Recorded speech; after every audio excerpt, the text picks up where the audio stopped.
범람하는 거짓 정보와 가짜 뉴스, 공정한 경제를 말합니다. 깊이 있는 경제발전소 박연미의 경제탐사. 네, 직박구리님, 이 폴더 이름 이거 좀 위험한 이름으로 알고 있는데 아이돌이 될 거야라고 보내주셨어요. 아이돌이 되실 수 있는 나이인 거죠? 그쵸? 나이는 중요합니다. 아이돌이 되기에. 다만 좋아하는 일 하는 게 중요할까요? 잘하는 일 하는 게 중요할까요? 라고 질문을 던지셨는데 뭐 제가 정답은 아니겠습니다만 저는 잘하는 일 하다 보니까 좋아지는 것 같아요. 좋아만 하고 내가 잘 못하면 이 좋아함이 지속되지 않는 것 같더라고요. 여러분 생각은 어떠실지 모르겠네요. 오늘도 노동에 대한 이야기를 한번 해볼까 하는데 서울시 성동구가 좀 흥미로운 정책을 하나 추진한다고 합니다. 숨은 노동. 그러니까 돌보고 있지만 이 돌봄을 노동으로 인정하지 않는 게 우리 사회의 분위기였잖아요. 이걸 경력으로 인정한다는 건데 돌봄 노동은 경제적으로 얼마나 가치가 있는 걸까요? 그리고 얼마나 숨은 노동이 많은 걸까요? 얼룩소의 에디터 산디가 정리합니다. 안녕하세요. 안녕하세요. 보이지 않는 노동, 숨은 노동 얘기 많이 하는데요. 돌봄 노동이 뭔가요? 청취자 여러분들께서도 돌봄 노동이라는 이야기는 굉장히 많이 들어보셨을 것 같습니다. 통계청에서 사용하는 표현은 무급 가사 노동이라는 표현을 사용하고 있는데요. 가게 구성원에 의해서 생산된 서비스라는 것들을 뜻하게 됩니다. 시장에서 거래되지 않고 가게 안에서 가구 내에서 가구 구성원들이 소비하거나 아니면 다른 가구 구성원들에게 제공하는 자원봉사까지를 아우르게 됩니다. 예를 들어서 뭐 집안에 계시는 어른이나 노인을 돌보는 일, 아이들을 돌보는 일, 식사 준비하는 일 같은 가사 노동 과 이웃 어르신을 위한 자원봉사 같은 것들을 아우르게 되는데요. 일상을 유지하는 데 반드시 필요한 활동들이지만 아시다시피 이 무급가사노동이라고 하는 게 금전거래가 없다 보니까 네. GDP에도 반영되지 않고 그래서 숨은 노동이라는 표현을 많이 사용하게 됩니다. 비록 경제적 가치는 추산되지 않지만 가족이나 지역사회, 이웃을 위해서 활동하는 돌봄 전체를 아우른다고 보시면 되겠습니다. 최근에 아주 안타까운 사건도 하나 있었잖아요. 병든 네. 아버님을 돌보던 한 청년이 도저히 더 이상은 네. 버티기 어렵다. 소위 젊은 나이에 부양 부담을 안고 있는 영 케어러 이런 단어들도 심심찮게 얘기를 하더라고요. 네, 맞습니다. 영케어러라는 단어들이 요즘에 보이기 시작했는데 한국어로 번역을 해보자면 청년 간병인 또는 청년 부양자를 뜻합니다. 학업과 취업 준비를 하면서 간병 등의 돌봄 노동을 수행을 하는 병행하고 있는 청년들을 지칭을 하게 되는데요. 다른 나라 같은 경우에 영국 같은 경우에는 20여 년 전부터 18세 미만의 간병인을 영케어러로 정의를 하고 상담을 제공하거나 생활비를 지원하고 있습니다. 호주에서도 2010년부터 케어러 인정법이라는 것이 통과가 되어서 이 영케어러 대상으로 한 학비 지원 프로그램 같은 것들이 시행되고 있는데요. 영케어러들이 간병과 같은 사회적으로 중요한 역할을 하고 있음에도 불구하고 부양 부담으로 인해서 사회적으로 많은 기회들을 박탈당하는 네. 그런 현실을 좀 정책적으로 보완하고자 하는 움직임이라고 보시면 되겠습니다.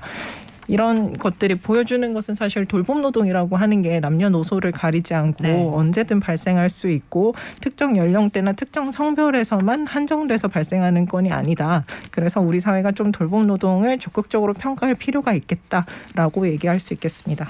우리나라 사람들이 돌봄 노동에 얼마나 참여를 하나요?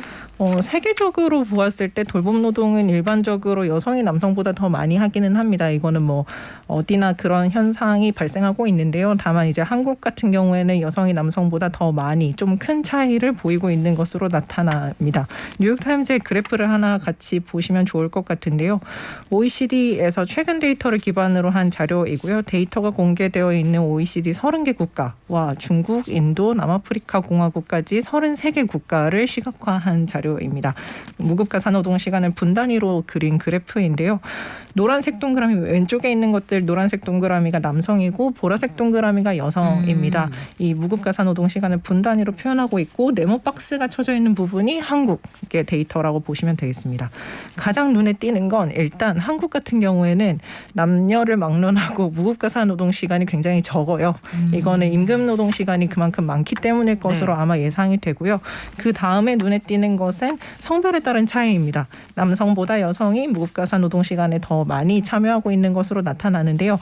구체적으로 봤을 때 남성은 하루에 평균 49분 정도, 1시간이 채 안 되는 시간 정도를 무급가사 노동에 할애를 하고 여성 같은 경우에는 215분 정도라서 4배 정도 차이가 나게 됩니다. 성별 차이는 데이터가 제공된 OECD 30개 국가들 중에서는 6위.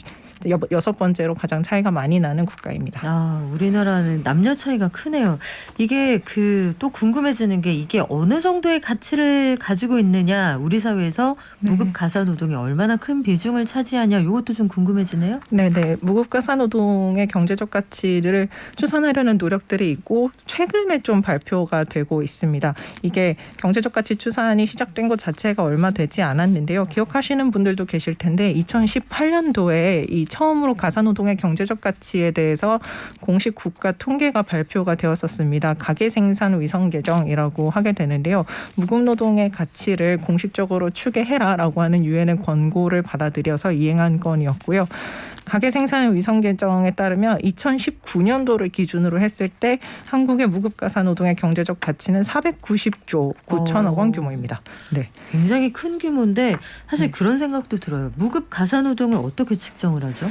무급 가사 노동의 측정 방식을 보시기 위해서는 일단은 가사 노동에 도대체 얼마나 많은 시간을 할애하고 있는지를 확인을 하셔야 됩니다. 그러다 보니까 통계청에서 5년마다 한 번씩 생활시간 조사라고 하는 것을 진행을 하게 되는데요. 2014년, 2019년과 같이 4, 9 이렇게 끝나는 해마다 생활시간 조사를 진행을 합니다. 10살 이상의 가구원들을 대상으로 10분 단위로 당신이 무엇을 했는지를 작성하게끔 하는 것인데요. 이렇게 되면은 뭐 몇 시에 잡고 얼마나 오랫동안 잡고 무얼 먹었는지 등등도 확인할 수 있게 되는 것이죠. 그래서 일단은 가사노동 시간이 도대체 얼마나 되는지를 굉장히 구체적으로 확인을 하게 됩니다. 그렇군요. 실제 가치는 사실 490조 원보다 더 클 것으로 예상이 되는데 우리가 돌봄 노동의 가치를 다시 한번 확인하기 위해서 사회 정책으로 좀 보완할 필요가 있겠어요? 네, 맞습니다. 돌봄 노동을 어떻게 바라보느냐에 따라서 사실 정책 설계를 굉장히 달리할 수 있을 텐데 그동안은 경력 단절 이렇게 되면 재교육을 시켜서 다시 경제 활동을 하게끔 해야 된다라고 하는 시각이 좀 일반적이었습니다. 하지만 이렇게 되면 임금 노동이 가사 노동보다 훨씬 더 중요한 것으로 인식되게 될 위험도 있는데요. 무임금으로 가사 노동을 한 시간 역시 경제 활동이다라고 생각을 하게 되면 이번에 성동구에서 추진하고 있다는 돌봄 노동에 대한 경력 인증 증명서 같은 발급이 충분히 가능할 수 있게 되는 것이죠. 돌봄 노동을 가시화하고 사회적으로 인정하려고 했을 때 뭐 성별이나 연령을 막론하고 가정 또는 지역 사회에서 좀 더 이런 자발적인 돌봄 참여가 활발해질 수 있지 않을까 싶습니다. 네, 지금까지 얼룩소의 에디터 산디였습니다. 오늘 말씀 고맙습니다. 네, 감사합니다.